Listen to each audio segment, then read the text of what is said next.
Hello and welcome to week 10.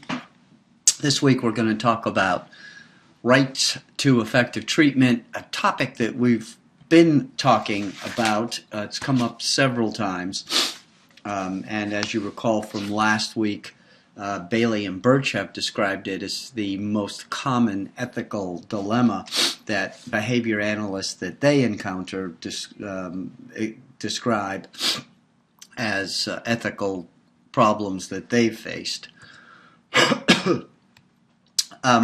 This first article that I'm asking you to read, The Right to Effective Behavioral Treatment by Van Houten, Axelrod, John Bailey, who now you know well, Judy Favell, Richard Fox, Brian Awada, and Ivar Lovaas, is the result of the Association for Behavior Analysts, ABA, now it's ABAI, Association for Behavior Analysts International, put together a task force, which they do about every decade or so, on the right to effective treatment. So they put together a task force of experts, that's these individuals, and asked them to write a paper on the right to effective treatment in applied behavior analysis. So this is the result of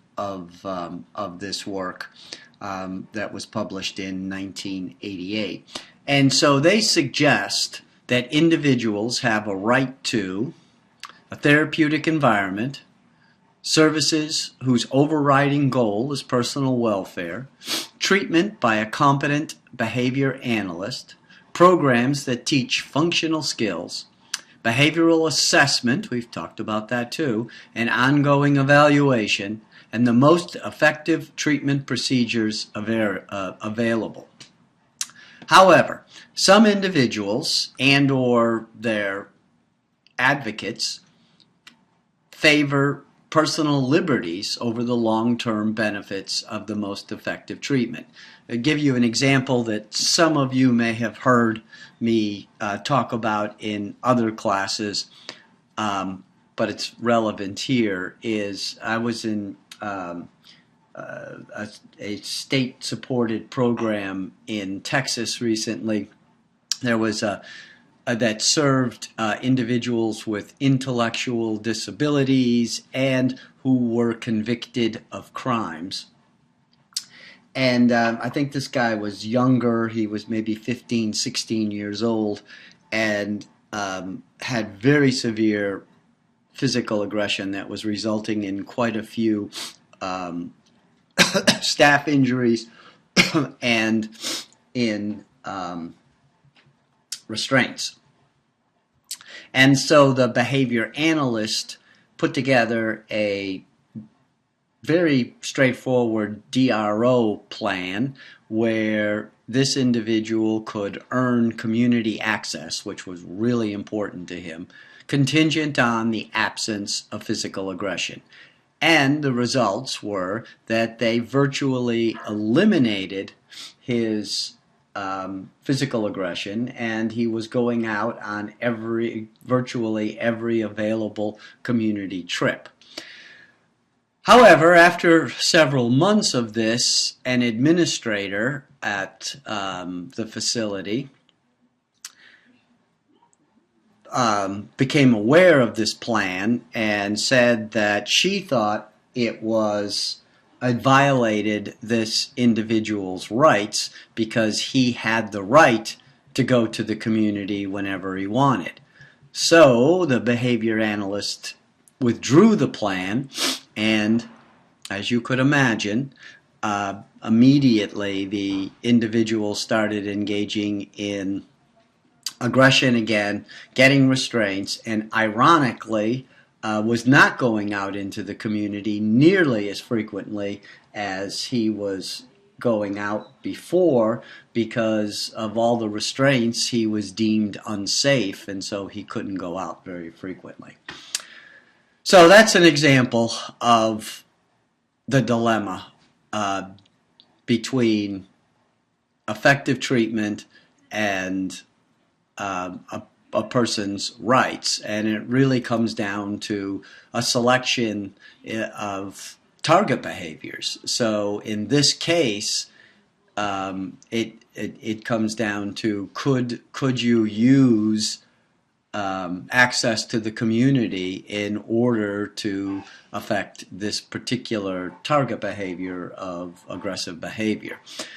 So the other article I'm asking you to read, Banderman, Sheldon, Sherman, and Harchek, attempts to define and resolve this controversy. They suggest several recommendations for protecting both an individual's rights to treatment and choice. So this week, I'd like you to read the Van Houten and the Banderman articles and complete this week's assignment. Now, this week's assignment involves a hypothetical of a 40-year-old adult with an intellectual disability who resides in a community group home, and he stays in his room all the time except to come out for necessary ADLs and to eat. He is not dangerous to himself or others when he is in his room. Over the years, several behavior analysts have taken a shot at trying to get him out of his room to participate in day programming and evening programming that was going on at the home. However, other staff would intervene and say, you know what? This is what this fellow likes. He likes to be by himself. He wants to be by himself. It is his right to be by himself. So my question to you is a program that focuses on spending more time out of his room an appropriate behavior to target? And if so, what strategies would you use? And I want you to explain your decision and by referencing this week's readings, the relevant parts of this week's readings, and any of the ABA ethical guidelines that we've talked about this week that would support your opinion and the strategy that you would take if you decided you would target increasing time in programming during the day and increasing evening programming, which ultimately means him being out of his room more. Okay, I'll have that scenario written much more clearly in this week's assignment. As usual, if you have any questions or comments, use the discussion format.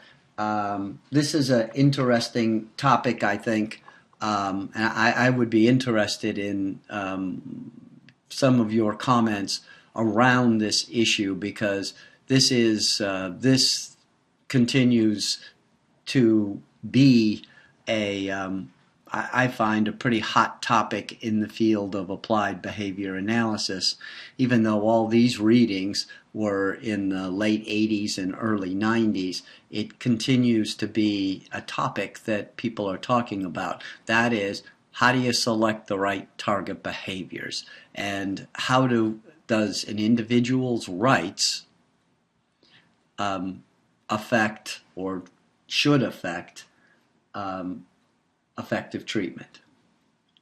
All right, have fun with it, and I will talk to you next week.